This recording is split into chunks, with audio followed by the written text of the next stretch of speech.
Good morning. This is 9th class subject social science. आपके ये आपका पॉलिटिकल साइंस यानी यूनिट नंबर 3 स्टार्ट होने जा रही है।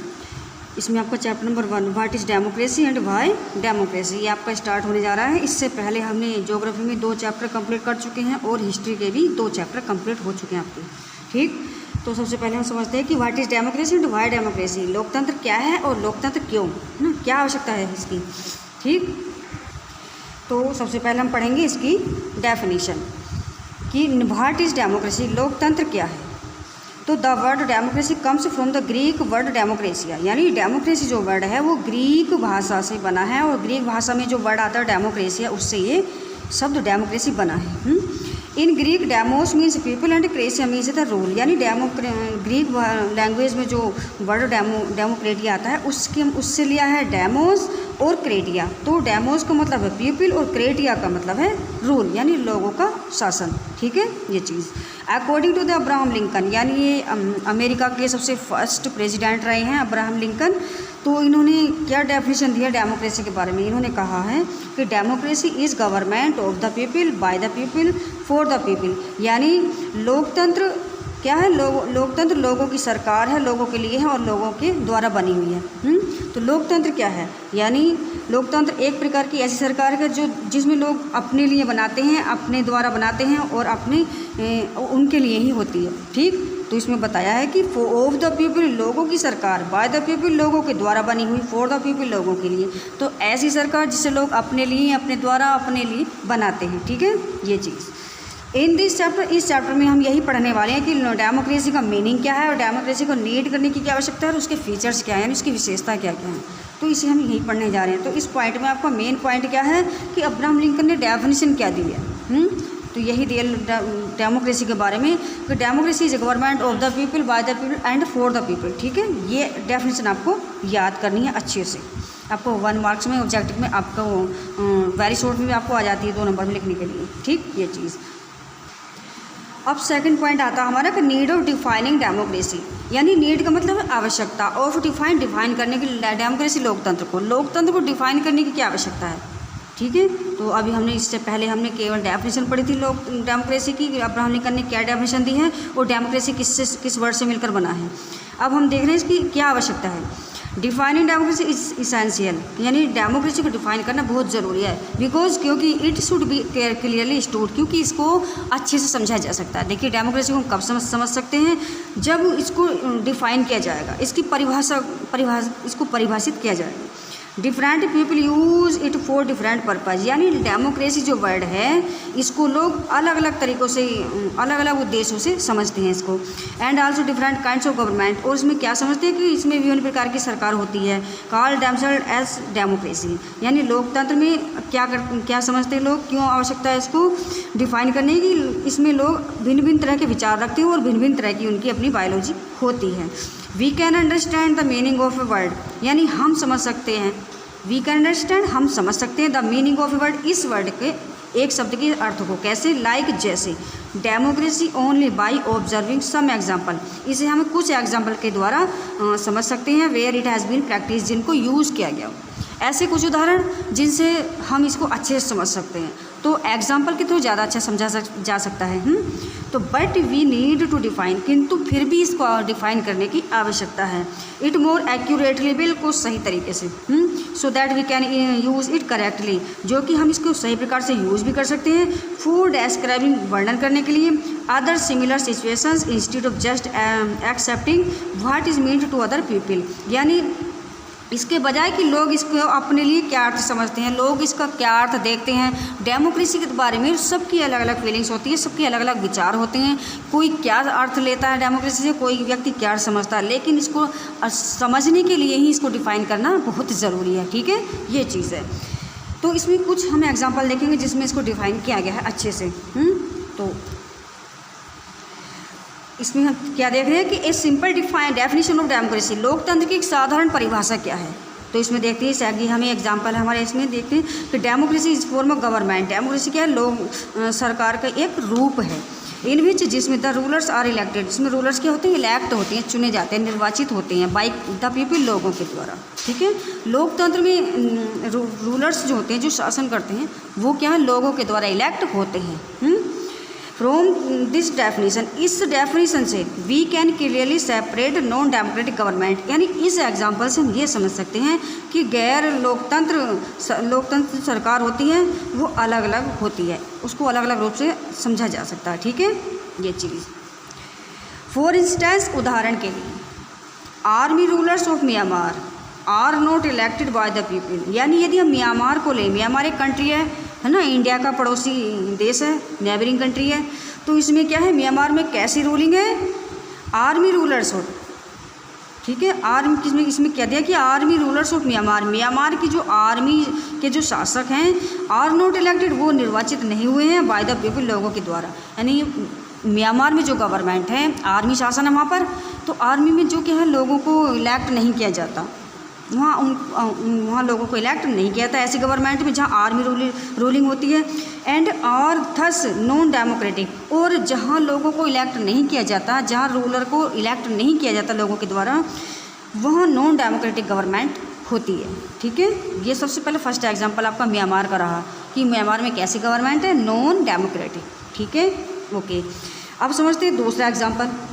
दूसरे में क्या दिया कि dictators like Augusto Pinochet of Chile, यानी यदि हम चिली का एग्जांपल लें, चिली साउथ अमेरिका का एक कंट्री है, और उसमें चिली के जो प्रेसिडेंट थे सबसे पहले ऑगस्टो पाइनोचेट, इनका ये क्या थे, ये डिक्टेटर थे। कहाँ, चिली में। तो चिली में कैसी गवर्नमेंट हुई, डिक्टेटरशिप हुई। तो इसमें यही दिया है कि डिक्टेटर्स, तानाशाह, डिक्टेटर्स का मतलब है तानाशाह जो अपनी मर्जी से राजा बन जाए, ज़बरदस्ती, है ना, उसमें किसी का मन ना हो, तो इस तरह से ज़बरदस्ती राजा बनना। तो डिक्टेटर्स क्या करते हैं, लाइक जैसे Augusto Pinochet of chilli, chilli के जो पाइनोचेट डिक्टेटर्स थे, आर नॉट इलेक्टेड, वो इलेक्टेड नहीं हुए थे बाय द पीपल, लोगों के द्वारा। तो देखिए, गवर्नमेंट की कई सारी फॉर्म होती हैं, उनमें डेमोक्रेसी, इसमें डिफाइन, डेमोक्रेसी का सबसे पहले पॉइंट दिया है इसमें कि डेमोक्रेसी कैसे समझा जाए। तो म्यांमार का एग्जांपल हमने समझा, वहाँ भी नॉन डेमोक्रेटिक गवर्नमेंट, और चिली का एग्जांपल हमने पढ़ा तो वहाँ भी नॉन डेमोक्रेटिक गवर्नमेंट। ठीक है, क्यों, क्योंकि म्यांमार में आर्मी रूलिंग थी और चिली में डिक्टेटरशिप रूलिंग थी, है ना, क्योंकि दोनों के ही जो रूलर हैं वो पीपल के द्वारा इलेक्ट नहीं हुए। ठीक, अब आगे देखते हैं, एक थर्ड एग्जाम्पल और आता है, तीसरे एग्जाम्पल से समझ सकते हैं हम डेमोक्रेसी को। This is also applicable to the kings of Saudi Arabia, यदि सऊदी अरब के किंग को देखें, सऊदी अरब एक अरब कंट्री है, ठीक, तो वहाँ भी क्या है, वहाँ भी डेमोक्रेसी नहीं है, तो वहाँ किस प्रकार की रूलिंग है, इसको देखते हैं। तो सऊदी अरबिया एंड नेपाल, यानी इन दोनों देशों के यदि हम देखें, तो if we accept this definition, हम इस डेफिनेशन को एक्सेप्ट ज़रूर करेंगे।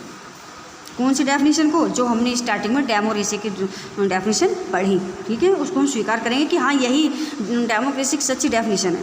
क्या कि it implies that almost every government, क्या मतलब इम्प्लाइज होती है, ऑलमोस्ट लगभग एवरी गवर्नमेंट, प्रत्येक सरकार, इज ए डेमोक्रेसी, लोकतंत्र में, यानी लोकतंत्र में प्रत्येक सरकार को ऑलमोस्ट एम्प्लाई किया जाता है, दैट होल्ड्स एन इलेक्शन, जो कि इलेक्शन पे अपना अधिकार रखती है। क्यों, डेमोक्रेसी में ही तो इलेक्शन होते हैं ना, आर्मी रूल में इलेक्शन होते हैं ना, डिक्टेटरशिप में इलेक्शन होते हैं, पहले की डेमोक्रेसी में इलेक्शन होते हैं, क्योंकि डेमोक्रेसी इस चीज़ को होल्ड करती है। बट किंतु it would be very misleading, किंतु क्या ये बहुत ज़्यादा मिसलीडिंग होगी, क्या कि वी नीड टू केयरफुल, यदि हमने इसको सावधानीपूर्वक, हमें आवश्यकता है इसको सावधानीपूर्वक डिस्टिंग्विश करने की बिटवीन, बीच में एक गवर्नमेंट, एक सरकार को, यानी डेमोक्रेसी को भी बिल्कुल सावधानी से समझने की आवश्यकता है। दैट इज़ डेमोक्रेसी की लोकतंत्र, जो कि एक लोकतंत्र है, and one that pretends to be a democracy, क्या है, लोकतंत्र तो है लेकिन एक लोकतंत्र का बहाना ना हो। तो डेमोक्रेसी क्या है, देखिए, डेमोक्रेसी, प्योर डेमोक्रेसी और डेमोक्रेसी में डिफरेंस है। प्योर डेमोक्रेसी में, तो डेमोक्रेसी में जो विभिन्नताएं हैं, जो डिस्टिंग्विश हैं बीच में सरकार के अंदर, उसको हमें समझने की आवश्यकता है, उसको हमें केयरफुल होने की आवश्यकता है। ठीक, तो ये तो रहा आपको एक साधारण से डेफिनेशन। हमने डेमोक्रेसी को समझा 3 एग्जाम्पल के माध्यम से। सबसे पहले एग्जाम्पल हमने देखा म्यांमार का, वहाँ army ruling, non democratic government. Second example हमने देखा आपके चिली में भी डिक्टेटरशिप रूलिंग थी, ठीक है। और थर्ड एग्जांपल हमने सऊदी अरब और नेपाल का देखा। नेपाल में फ़िलहाल तो डेमोक्रेसी लेकिन पहले नहीं थी, 2006 तक जो है वहाँ पर डेमोक्रेसी नहीं थी, इसलिए यहाँ पे बुक में नेपाल का एग्जांपल भी लिया गया है। ओके, चलिए अब आगे देखते हैं। अब हम पढ़ेंगे पॉइंट फीचर्स ऑफ डेमोक्रेसी, लोकतंत्र की विशेषताएं। अब गवर्नमेंट फॉर्म तो बहुत सारी, 4 फॉर्म है गवर्नमेंट फॉर्म, है ना। तो सबसे पहले नाम डेमोक्रेसी का ही आता है, क्यों? क्योंकि इसको प्योर समझा गया है और बिल्कुल जस्टिफिएबल समझा गया है इसको, इसलिए। उसके बाद बाकी अदर फॉर्म आती हैं, जैसे आपका डिक्टेटरशिप है, आर्मी रूलिंग है ना, ये चीज़। अब सबसे पहले हम क्या समझेंगे डेमोक्रेसी के फीचर्स को, लोकतंत्र की क्या विशेषताएं हैं, आखिर लोकतंत्र क्या है, इसकी डिफाइन करने की आवश्यकता है, क्या इसके एग्जाम्पल रहे, ये हमने अब तक देख चुके हैं। अब हम देखने जा रहे हैं इसके फीचर्स को। तो फीचर्स क्या हैं कि rulers elected by the people take all the major decisions, यानी जो डेमोक्रेसी में जो रूलर्स होते हैं, जो राजा होते हैं, जो शासन करने वाले होते हैं, वो लोगों के द्वारा इलेक्ट होते हैं, वो जनता के द्वारा इलेक्ट होते हैं और सभी डिसीजन वो लेते हैं, ठीक है, ये चीज़।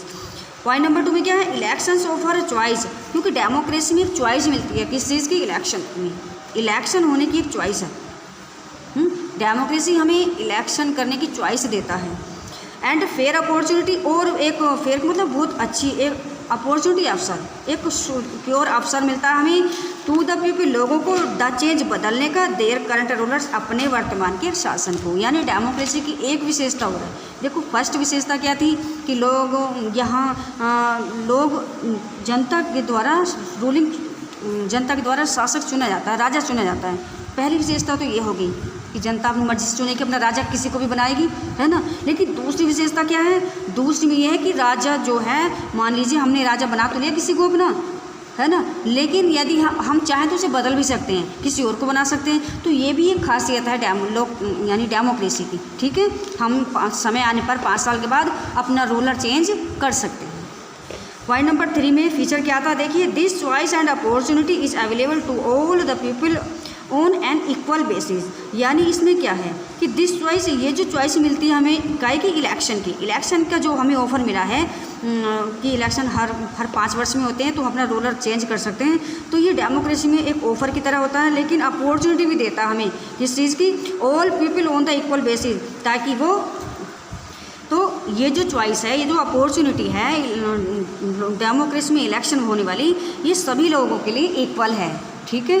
कोई भी व्यक्ति किसी भी रिलीजन का हो, किसी भी कास्ट का हो, वो इलेक्शन में भाग ले सकता है, और इलेक्शन में भाग लेने के लिए वो उसके लिए वो एक अवसर की तरह है, ठीक है, सभी के लिए है, तो इक्वल है ना, हुआ ना, ये समानता है इसमें, ठीक। अब पॉइंट नंबर 4 देखते हैं, डेमोक्रेसी का लास्ट फीचर क्या है। तो the exercise of this choice leads, ये जो चॉइस की जो एक्सरसाइज है, ये किस चीज़ को लीड करती है, टू अ गवर्नमेंट लिमिटेड, यानी सरकार पर नियंत्रण रखती है, सरकार को सीमित बनाती है, by basic rule of constitution and citizens rights, यानी जो नागरिकों के अधिकार हैं और संविधान के जो रूल हैं, बेसिक रूल्स, जो बेसिक मतलब प्राथमिक रूल, जो मुख्य नियम हैं संविधान के, और नागरिकों के अधिकार, उनके द्वारा गवर्नमेंट क्या हो जाती है, लिमिटेड हो जाती है, क्योंकि संविधान से बाहर होकर सरकार कोई काम नहीं कर सकती, कोई भी रूल बना नहीं सकती जब तक वो बात संविधान में ना लिखी हुई हो, ठीक है। अपने पास से कोई रूलिंग नहीं कर सकती, कोई रूल्स रेगुलेशंस नहीं बना सकती सरकार, जब तक कि वो, यदि वो संविधान में उसके बारे में कुछ नहीं लिखा है, ठीक है। तो क्या हुआ, गवर्नमेंट हो गई लिमिटेड, नहीं, बंधी हुई है, सीमित है, इसलिए वो सबसे पहले यदि वो अपनी चॉइस को लीड करेगी तो क्या होगा, तो सबसे पहले किसी भी रूल्स को बनाने से पहले गवर्नमेंट को जो कॉन्स्टिट्यूशन के बेसिक रूल्स हैं उनका ध्यान रखना है, और सिटीजन्स के राइट्स का भी ध्यान रखकर ही कोई रूल्स या रेगुलेशन सरकार बना सकती है। ये हुई ना फीचर्स। तो 4 फीचर्स अभी हमने पढ़ी डेमोक्रेसी की। इसमें हमें सबसे पहले रूलर्स लोगों के द्वारा इलेक्ट होते हैं, दूसरा हमें डेमोक्रेसी में क्या अपॉर्चुनिटी मिलती है, चॉइस मिलती है इलेक्शन की, थर्ड में देखा हमने कि ये चॉइस सभी के लिए इक्वल होती है, और फोर्थ में पढ़ा हमने कि गवर्नमेंट कॉन्स्टिट्यूशन के रूल्स और सिटीजन्स के नागरिकों को ध्यान में रखकर ही कोई रूल्स रेगुलेशंस बनाती है। ये चारों जो फीचर्स हैं ये डेमोक्रेसी की है, इसलिए डेमोक्रेसी को थोड़ा सा सारी फॉर्म ऑफ गवर्नमेंट में बेस्ट बताया जाता है। ठीक है, तो ये रहा आज का आपका टॉपिक। अब नेक्स्ट पॉइंट में हम देखेंगे major decision by elected leaders. जो निर्वाचित नेता होते हैं उनके द्वारा जो मेजर डिसीजन लिए जाते हैं वो क्या होते हैं, और लीडर कैसे कैसे किस तरह से मेजर डिसीजन ले सकते हैं। ठीक है, तो इस टॉपिक को हम नेक्स्ट पॉइंट में नेक्स्ट डे में पढ़ेंगे, और इसमें कुछ एग्जाम्पल है उनको भी देखेंगे। ठीक है, तब तक के लिए थैंक्स।